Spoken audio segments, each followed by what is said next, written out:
ang mga ginikanan ba ang prisuhon sa mga bata nga nakapamarigla o nakakumatos ngadto sa laing bata?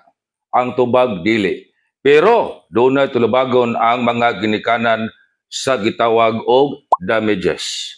Ningon, ang Article 2180 sa New Civil Code, ang mga ginikanan o ang guardians maoy manubag sa paghatag og danyos ngadtos nasad-an sa bata.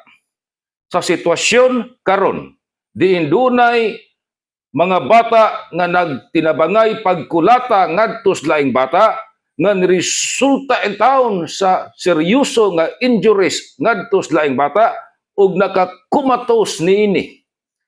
Ang mga ginikanan niadto mga bata nga mga responsable mao'y mutubag sa tanang danyos.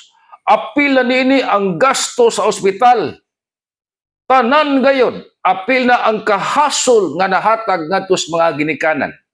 Ug dili sila magkasinabot ngadtos ginikanan sa bata nga na-injured, mahimo nga pasakaan sila og kaso aron obligahon nga pabayron og danyos.